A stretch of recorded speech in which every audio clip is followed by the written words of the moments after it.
নমস্কার বন্ধুরা, আমি পলাশ বিশ্বাস আর আপনারা দেখছেন পলাশ বিশ্বাস ভিডিওস।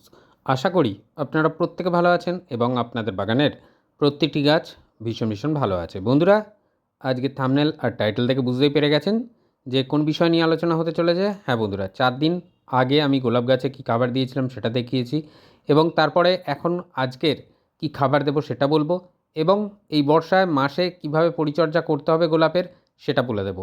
তো সেই মতো যদি আপনারা কেয়ার করতে থাকেন আর যদি আমি যেভাবে বলছি সেই মতন যদি চালাতে থাকেন পরিচর্যা, তাহলে অবশ্যই সেটা মাটির গাছ হোক, মানে টবের মধ্যে মাটিতে বসানো গাছ হোক বা টবের মধ্যে সিন্ডারে বসানো গাছ হোক, যে কোনো গাছেই কিন্তু অজস্র পরিমাণে ফুল আগামী দিনে পাবেন। আর এখন কি হবে, এখন এই পরিচর্যার ফলে গাছ কিন্তু দ্রুত ঝোপালো হবে।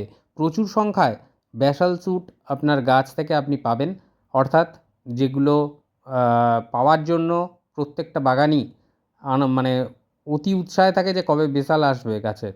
তো সেই জিনিসটা পেয়ে যাবেন। আর যেভাবে পরিচর্যা বলবো সেই মতো যদি পরিচর্যা করতে থাকেন, আশা করি রেজাল্ট ভীষণ ভালো পাবেন। তো বন্ধুরা, দেখতেই পাচ্ছেন যে আমি 4 দিন আগে এই গাছগুলোকে দেখিয়েছিলাম তখন কীরকম ছিল ডাল, আর এখন এই কদিনে কতটা লম্বা হয়ে গেছে। বৃষ্টির জলে প্রচুর পরিমাণে যেমন মাইক্রোনিউট্রিয়েন্ট থাকে তেমন কিন্তু নাইট্রোজেনের মাত্রাও থাকে, যেটা কিনা গাছের সার্বিক বৃদ্ধিতে, শুধু গোলাপ গাছ বলে নয়, সব গাছের সার্বিক বৃদ্ধিতে কাজে লাগে। তো এর পাশাপাশি যদি আমরা যে খাবারগুলো গাছকে আরও যেগুলোর চাহিদা আছে সেগুলো যদি মানে প্রদান করতে পারি, তাহলে কিন্তু গাছ আরও ভালো রেজাল্ট দেবে, আরও ভালো মানে রেজাল্ট আপনারা দেখতে পেয়ে যাবেন আপনাদের গাছে। তো দেখতেই পাচ্ছেন যে টবের মাটিতে বেশ কিছু আগাছা হয়েছে, ব্যক্তিগত কাজের জন্য, অফিসের কাজের জন্য কিন্তু সেভাবে তুলতে পারছি না। তো যাই হোক, বাগান পরিষ্কার হবে শনি রবিবার। তো তার মাঝেই যেটা বলছি, দেখতেই পাচ্ছেন গাছগুলো থেকে কীভাবে কিন্তু সাইডের থেকে যে ডাল সেগুলো এসেছে। তো আমি বলবো যে জাস্ট কুঁড়িগুলো যেগুলো আসবে এই নতুন ডালের, এই কুঁড়িগুলোকে কেটে ফেলবেন, কুঁড়িগুলোর থেকে ফুল নেবেন না। কারণ ফুল নিতে গেলে গাছের যে এনার্জিটা ব্যয় হবে সেই এনার্জিটা আমরা ব্যয় করতে দেবো না, কুঁড়ির পেছনে এখন ফুল নেব না। তার পরিবর্তে আমরা এখন কিন্তু গাছের ডেভেলপমেন্টের দিকে খেয়াল রাখবো, অর্থাৎ যতটা সংখ্যক আমরা এই সময় যদি ডালকে বাড়িয়ে নিতে পারি, তাহলে কিন্তু আগামী দিনে সেই ডাল প্রুনিং করব এবং প্রুনিং করার পরে আরও কিন্তু ডাল আসবে, পরপর পরিচর্যা থাকবে, সেই মতোই আপনারা দেখবেন।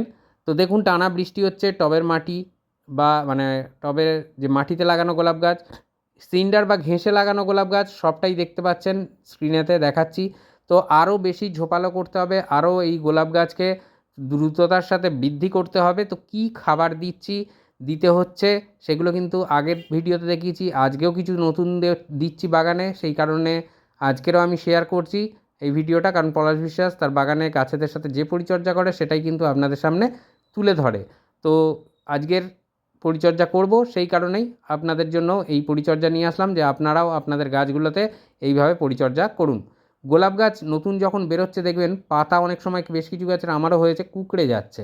এখন কীটনাশক স্প্রে করতে পারা যাচ্ছে না, তার কারণটা হচ্ছে কন্টিনিউয়াসলি বৃষ্টি হয়ে যাচ্ছে। তো যখনই বৃষ্টি বিরতি পাবো, বৃষ্টি বিরতির দিনটাতেই কিন্তু কীটনাশক প্রয়োগ করতে হবে। স্টিকার মানে স্টিকার ইউজ করবেন। স্টিকার ইউজ করলে তাহলে কীটনাশকগুলো অতটা কিন্তু ধুয়ে চলে যাবে না বৃষ্টির জলের মধ্যে। তো স্টিকার দোকানে কিনতে পাওয়া যাবে, অনলাইনেও আপনারা পেয়ে থাকবেন। যেখান থেকে পাবেন না কেন, স্টিকার নিয়ে নেবেন, কীটনাশকের সাথে মিশিয়ে আপনারা সেটা প্রয়োগ করবেন। আর এটা দেখুন, 1 লিটার একটা জল নিয়েছি কন্টেনারের। এই কন্টেনারটা 1 লিটারের কন্টেনার, জল ভরছে, এতে জল ধরায়। তো সেই জলের মধ্যে নিয়ে নিচ্ছি কি, এপসাম সল্ট বা ম্যাগনেসিয়াম সালফেট। কতটা নেব, 2 থেকে আড়াই গ্রামের মতন আমরা এই ম্যাগনেসিয়াম সালফেট বা এপসাম সল্ট 1 লিটার জলে গুলব। এটা আমরা টবের মিডিয়াতেই প্রদান করব। এর সাথে সাথে আরও কী দিতে হবে সেটাও দেখাচ্ছি, এবং আগামী দিনেও 2 দিন পরে আবার আমি গোলাপ গাছের পরিচর্যা করব, সেটাও অবশ্যই আপনারা ভিডিও আকারে পেয়ে যাবেন। তো সেটাও আমি দেখাবো সেই রকমভাবেই। তো এই যে ম্যাগনেসিয়াম সালফেট বা এপসাম সল্ট রঙের উপরে যান অনেকে, কিন্তু রঙে যাবেন না, বিভিন্ন কোম্পানির বিভিন্ন কালার হয়ে থাকে। তো সেটা নিয়ে নেবেন, সাদা চিনির দানার মতন হয়, আবার এইটা যেটা দেখলেন এইরকমও কালারের হয়। তো যাই হোক, এরপরে যেটা নিচ্ছি সেটা হচ্ছে হিউমিক অ্যাসিড। হিউমিক অ্যাসিড নিতে হবে 1 থেকে 1.5 ml 1 লিটার জলে, আর যদি ডাস্ট ফর্মেশনে থাকে তাহলে 1 লিটার জলে নেবেন। মোটামুটি 2 থেকে 3 গ্রামের মতন নিয়ে নেবেন যদি ডাস্ট ফর্মেশনে থাকে। এই হিউমিক অ্যাসিড শিকড়টাকে আরও বৃদ্ধিতে সাহায্য করবে, আর যত জানবেন গাছের শিকড় ভালো থাকবে, গাছের শিকড়ের বৃদ্ধি ঘটবে, তত কিন্তু আপনার গোলাপ গাছের বৃদ্ধি দ্রুততার সাথে হবে। তো যেটা আমি বলবো সেই মতন যদি করেন পরিচর্যা, আশা করি উপকার খুব ভালোভাবে পাবেন। আর এইভাবে ক্লকওয়াইজ অ্যান্টি ক্লকওয়াইজ ঘুরিয়ে নেবেন যাতে করে এই উপাদান যেন খুব ভালোভাবে মিশে যায় আপনার গাছের সাথে, টবের মাটির সাথে মিশে যায়, গাছ যাতে সেটা সহজে গ্রহণ করতে পারে। তো এই যে উপাদানটা কতদিন অন্তর অন্তর দিতে হবে, এই উপাদানটা যদি সিন্ডারের গাছে থাকে আমরা কিন্তু সপ্তাহে একবার করে দেব। যদি মাটির গাছে থাকে, মানে টবের মধ্যে যদি সিন্ডারের বদলে মাটি থাকে, তাহলে কিন্তু আমরা এই উপাদানটা 10 দিনের ব্যবধানে দেব। তো দেখতে পাচ্ছেন এই যে অনুষ্ঠান বাড়িতে জল খাওয়ার জন্য যে গ্লাস দেওয়া হয় সেইটা নিয়েছি 200 ml মতো তরল ধরে। এইটাই কিন্তু নিয়ে আপনারা মাটির মিডিয়া হোক বা সিন্ডার মিডিয়া হোক, যেখানেই হোক না কেন, এই 10 ইঞ্চি টব বা 12 ইঞ্চি টবের ক্ষেত্রে আপনারা এই 200 ml তরল টবের মিডিয়াতে প্রদান করে দেবেন। দেখবেন দারুণ রেজাল্ট আপনারা কিন্তু পেয়ে যাবেন বন্ধুরা, এবং প্রচুর পরিমাণে কিন্তু বেসাল আসবে, নতুন ডালপালা গজিয়ে গাছকে ঝোপালো করতে। এই খাবারটা আপনাকে কিন্তু সিন্ডারের গাছে হলে সপ্তাহে একবার, আর মাটির গাছে হলে 10 দিন ছাড়া একবার আপনাকে দিতেই হবে। হ্যাঁ, এই বর্ষার সময়ের কথাই বলছি, যদি দেন খুব ভালো রেজাল্ট কিন্তু আপনারা পেয়ে যাবেন। আর অবশ্যই যেটা বলবো, এর ছাড়া মানে এটা ছাড়া আপনারা কি খাবার আর দিতে হবে গোলাপ গাছে, এটা যেদিন দেবেন তারপরে 2 দিন গ্যাপ রাখবেন, রেখে আপনারা ক্যালসিয়াম নাইট্রেট এবং তার সাথে যদি আপনারা মিশিয়ে নিতে পারেন ঘুঁটে 2 দিন ধরে ভিজিয়ে রেখে সেই জলটা, অর্থাৎ ঘুঁটে ভেজানো জল এবং ক্যালসিয়াম নাইট্রেট যদি আপনারা একত্রে দিতে পারেন, তাহলে কিন্তু ভীষণ ভালো রেজাল্ট আপনারা পেয়ে যাবেন এই সময়। আর তার 2 দিন পরে আপনারা ব্যালেন্সড এনপিকে, সেটা 19-19-19 হোক বা 20-20-20 হোক দিতে পারেন। আর এই রকম ঘুরিয়ে ফিরিয়ে খাবারগুলো দিতে থাকুন 2 দিন 3 দিনের গ্যাপে গ্যাপে, দেখবেন দারুণ রেজাল্ট পেয়ে যাবেন। 12-61-0 এনপিকে এটাও কিন্তু আপনারা প্রদান করতে পারেন আপনাদের কাছে ভালো রেজাল্ট পাওয়ার জন্য। অনেক সংখ্যক মানে ব্রাঞ্চ আসবে দেখবেন আপনাদের গোলাপ গাছগুলো। এবং যেটা বলছিলাম যে সপ্তাহে একবার করে এখন কিন্তু কীটনাশক প্রয়োগ করতে হবে আমাদের গাছে, এবং সেটা অবশ্যই যেদিন বৃষ্টি বিরতি দেখব সেদিন।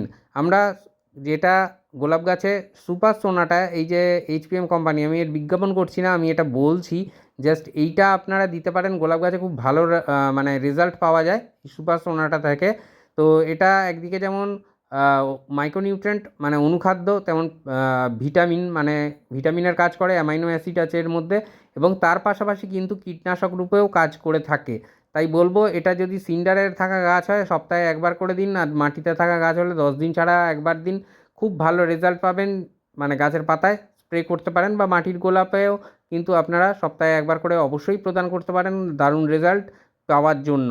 তো এই যে উপাদানটা, এটা যেদিন দেবেন খেয়াল রাখতে হবে যে অন্তত যেন 3 থেকে 4 ঘন্টা বৃষ্টির জল না পায় গাছটি, সেই রকম বুঝে আপনাকে কিন্তু প্রয়োগ করতে হবে। কারণ পাতায় ফোলিও স্প্রে করলে আপনাদের সেইটাকে অ্যাবজর্ব করার জন্য অন্তত 3 থেকে 4 ঘন্টা সময় দিতে হবে।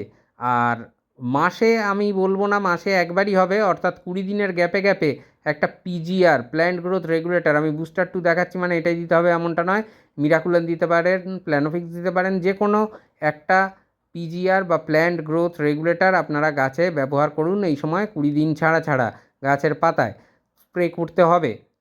তো এটা যদি করতে পারেন গাছের গ্রোথ নতুনভাবে নেবে এবং প্রচুর সংখ্যক কিন্তু ডালপালা ছাড়বে। আমাদের প্রধান লক্ষ্য এই সময় গাছটিকে ঝোপালো করা, আর যদি এইভাবে পরিচর্যা করতে পারেন আপনার গোলাপ গাছ কিন্তু দ্রুত ডালপালা বিস্তার করে ঝোপালো হয়ে উঠবে। উচ্চ জল নিকাশিযুক্ত মিডিয়া রাখবেন তাহলেই হবে, আর এক্সট্রা কোনোভাবে কোনো কিছু করার দরকার নেই। এইভাবে পরিচর্যা করে যান, দেখবেন আপনার গোলাপ গাছ কিন্তু দুর্দান্ত ফিডব্যাক আপনাকে দেবে।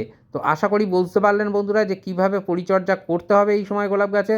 বর্ষার মধ্যে এই তরল সারটা আপনি যদি দিয়ে দিতে পারেন, দ্রুত আপনার গাছ ঝোপালো হবে, এবং আগামী দিন অর্থাৎ শীতের সময় কিন্তু ঠিক এইভাবে প্রচুর প্রচুর পরিমাণে ফুল কিন্তু আপনি আপনার গোলাপ গাছ থেকে পাবেন। তো আশা করি ভালো লাগলো। যদি ভালো লাগে লাইক, কমেন্ট আর বাগানপ্রেমী বন্ধুদের মাঝে শেয়ার করার অনুরোধ রইল। আর অবশ্যই যদি পারেন হাইপ যে অপশানটা আছে ওটাকে প্রেস করে যাবেন, অনুপ্রেরণা যোগাবে আমাকে আগামী দিনে ভিডিওগুলো বানানোর জন্য। খুব ভালো থাকবেন সকলে। Happy gardening. আবার আসছি আগামীকাল। এখন এইটুকুই। নমস্কার।